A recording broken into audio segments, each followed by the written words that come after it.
What's good, everybody? Welcome back to the Big Nate Review. It's your boy Big Nate, and I know it has been a hot minute since we posted, but we are back with a dope-ass video. We are going to be talking about my religious and spiritual beliefs, world literature, whether or not I think there is life after death, and a whole other host of topics. So I know it's been a while since I posted, but you already know ain't shit changed. We still got a dope-ass video in store for you, and this one was inspired by something a little new. Basically, what I did was I put out a call for questions on all my various different platforms, and I kind of just wanted to talk. It could be about literature, it could be about science, art, psychology, philosophy, culture, anything that you guys want to ask me. I kind of just want to do some videos, just discussion style. We gonna riff, we just gonna be chilling and having some dope philosophical discussion. So if this interests you, go ahead and drop a comment of one of your questions, and then let's go ahead and get right into it. Okay, so up first, Jameson Kirk 5094 says, you seem to read many different religious/spiritual texts. What are your own personal beliefs? How has reading a wide variety of ideas changed your perspective? And I'm kind of just going to generalize this question to just what are my own personal religious beliefs? Namely, I think here the big question is, do I believe in God?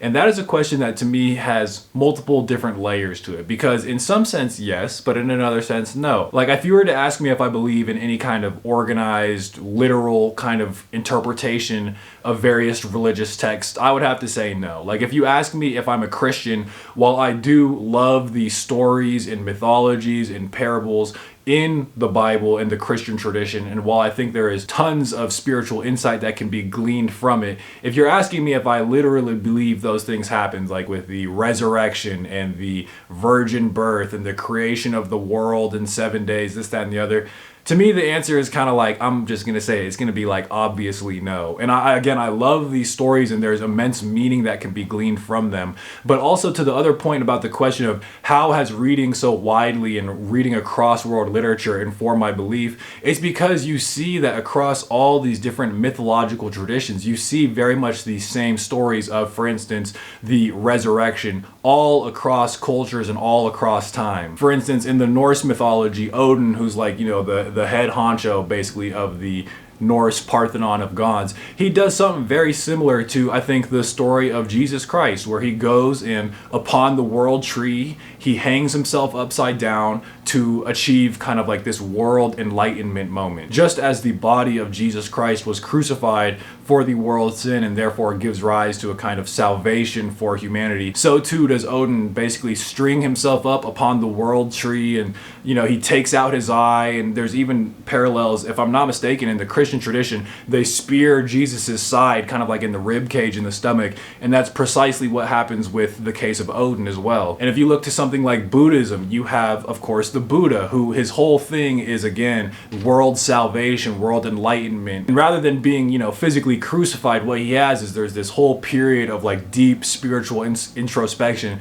that takes place also underneath kind of like the world tree, what's known as the Holy Rood. In Christianity, it's the crucifix. In Norse mythology, it's Yggdrasil. And in Buddhism, you have the Buddha, who again is just kind of almost like a godly form made incarnate in the form of man, who goes under the Bo tree, that's its version, and achieves in world enlightenment in the principles of Buddhism, which will deliver and bring salvation to the world from suffering. And again, I think all of these stories are immensely valuable for just spiritual nourishment and just insights that can be gained from that. But as to whether I think these things literally happen, to me that is totally besides the point. And that is my problem with organized religion. Like, it's great to read these stories and be nourished by them and learn from them and this, that, and the other, but the problem with, like, you know, something like Christianity is when you actually start restricting like your life choices and your self-actualization and how you want to be in the world because of the, you know, literal interpretation of any kind of spiritual text. Not to mention, of course, the who knows countless wars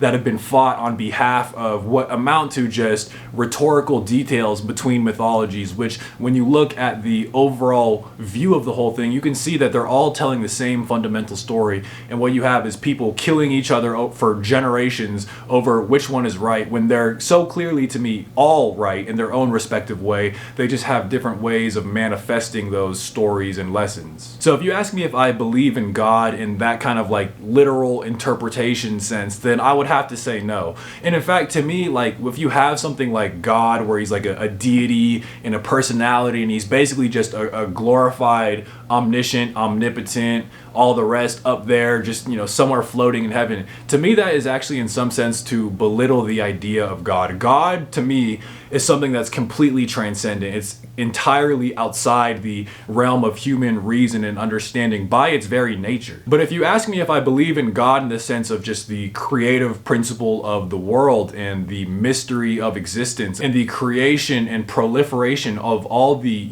vast millions of myriad forms of life and of earth and just the universe in general, if you ask me if I believe in God in that sense, well, that to me is just obviously true. There is a transcendent creative principle in the entire universe that I think is the fundamental source from which all the different world mythologies spring. And to me, it's very much human folly, the fact that we get so caught up in the details and get lost in the sauce of what each specific religion says, rather than just taking them all in and learning toward which all the different mythologies point, which is again this transcendent principle of creation and of existence. This is also why I think that people become so fanatic about their religion, because everyone, in my opinion, has some degree of a spiritual bone in their body, and we crave some element of spiritual insight, practice, experience, all the rest, tapping into that deeper source from which all of creation springs. But what happens is the literal details of the book kind of get conflated with the true message underlying it all, and that is what people so crave. And I feel like it kind of gets displaced to the literal details, and so what you have is people who become are led to otherwise kind of like ridiculous conclusions, like the earth is only 3,000 years old and it was built in 7 days, and there was literally a flood that came and wiped out all of earth except for this one ark. Again, amazing, wonderful stories, but those are something that need to be interpreted symbolically, not literally. That in a nutshell is basically my own religious views. I would love to hear dissenting opinions, what your own religious views are, just whatever your perspective is. I would love to hear that in the comments. And that brings us to our next question, posed by Leeches, who asks, what do you think happens after death? This is another really good question, and if I'm being honest, I have not fully fleshed out what my own ideas about this are, because for everything that I just said, there are I'm gonna say there's 3 wolves within me. We got a little wolf pack within me. On the one hand, I very much do have the kind of rationalist approach to this. What happens after death? It's a void, it's nothingness, right? Like consciousness and mental life, like your whole life experience ultimately is kind of based in the physical source of your brain, and when that shuts off and a person is dead, that's all there is to it. Cicero, when he was talking about why we should not fear death, basically gives an example of you don't lament and worry and consider it a tragedy that all the time before you were actually born that you were not there.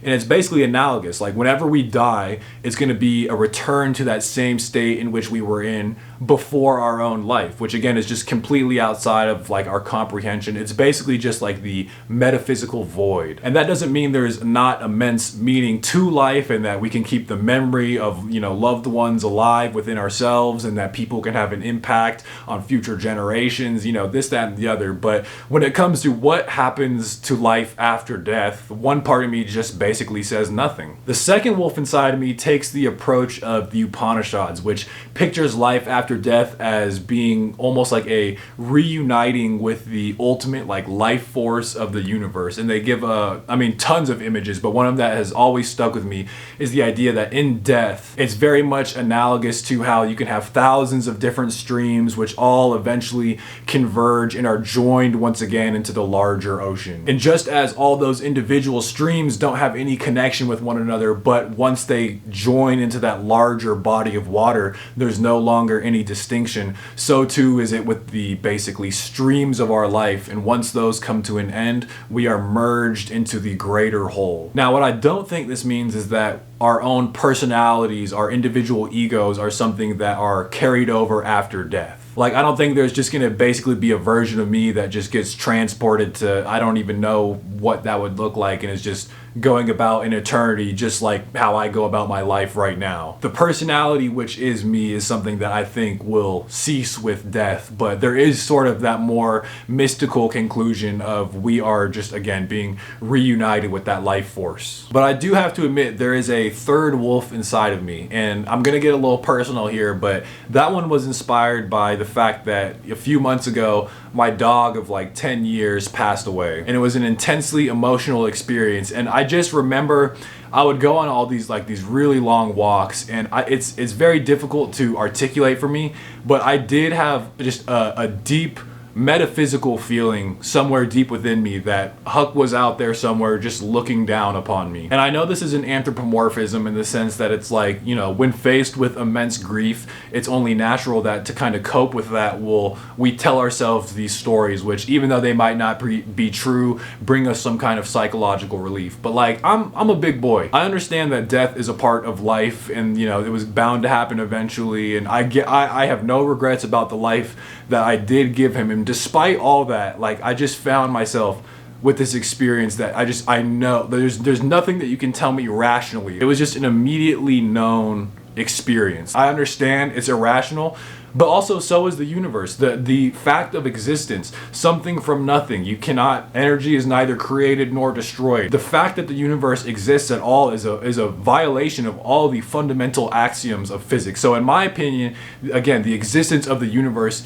is itself irrational and leaves a bit of metaphysical space for that kind of stuff. And again, this is all speculative. I understand that some level of this might be biased, but there is a real part of me that believes he is out there, and that when it's my time to go, I will see him once more. First video back with the Big Nate review, and y'all already got me crying. So anyway, I feel like we had a pretty interesting discussion here about just, you know, religious beliefs, world literature, life after death. I already know all you guys have very opinionated thoughts, so please let me know in the comments.